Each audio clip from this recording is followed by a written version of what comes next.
Buenas tardes, buenas noches, buenos días, dependiendo de qué hora estén viendo este video, queridos estudiantes. Esta semana, la semana 5, nos toca ver, nos toca observar, conocer acerca de lo que es el derecho laboral y sobre todo los principios del derecho laboral. En ese sentido, me permito compartir la pantalla, ¿sí? Acerca de los principios del derecho laboral. ¿Qué es un principio de un derecho? ¿Qué es el principio del derecho? Bueno, en la teoría nos dice que el principio es un mandato de optimización que se debe cumplir en la medida de lo posible. En ese sentido, sí, el principio es una guía que da la teoría del derecho para el buen funcionamiento del derecho. Sí, en este caso el derecho laboral. El primer principio que tenemos es el de irrenunciabilidad. ¿De qué trata este principio? Este principio nos hace ver, nos hace conocer, podemos observar, ¿sí? Que es la prohibición de renunciar a un derecho adquirido por parte del trabajador o la prohibición de obligar al trabajador a renunciar a un derecho, ¿sí?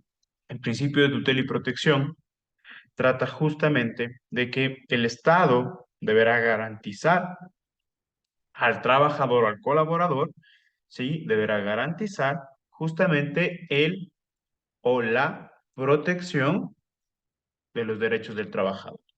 Es decir, el Estado es garantista de derechos en el trabajo. Es erróneo, es falso todo lo que se menciona cuando se dice que se vaya a un caso, ¿sí? Que se vaya a la parte judicial o que un juez conozca un caso. Es totalmente erróneo esto en virtud justamente de que nosotros podemos decir, a ciencia cierta, los abogados que trabajamos en litigios de derecho laboral, que el trabajador, ¿sí? Tiene el sartén por el mango.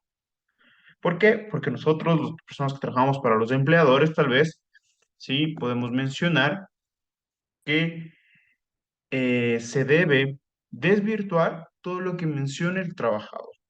El trabajador no prueba nada. El que debe probar que no hubo vulneración de derechos es el empleador.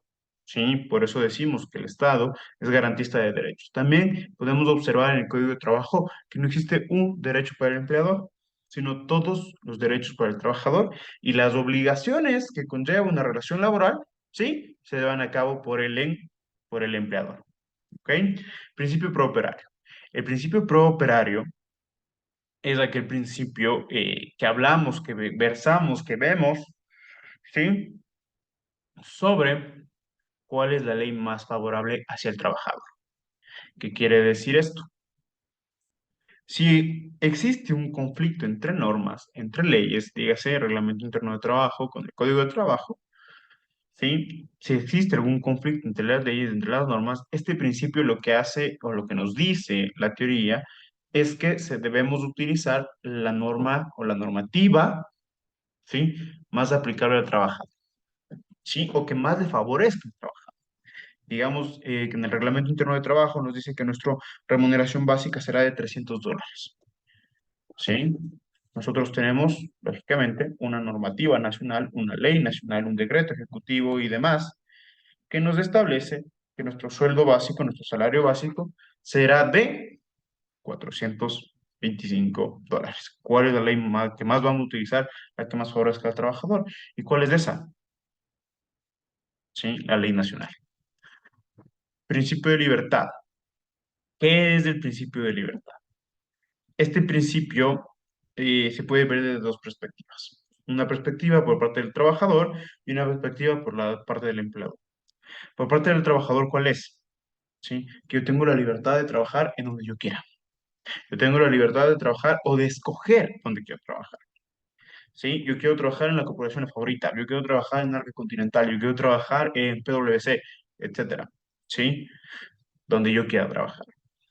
Pero el empleador tiene la libertad o este principio de libertad, ¿sí? Para que justamente, ¿sí? Para que justamente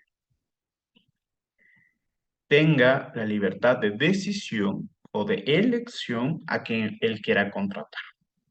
Por eso existen los procesos de selección, ¿sí? Para ver cuál es el mejor candidato para que entre a una empresa, ¿ok? Principio de transacción. ¿Qué es esto del principio de transacción? No es la remuneración, por si acaso, ¿sí? No es la remuneración. El principio de transacción tiene que versarse sobre justamente, ¿sí? Sobre justamente los acuerdos que pueden llegarse a dar entre el trabajador y el empleador, ¿sí? Entre el trabajador y el empleador. ¿Quiere decir esto? Eh, X empleador, por favor, tengo una calidad doméstica, me permite ausentarme 2 días de trabajo. X colaborador, sí, usted tiene permiso concedido.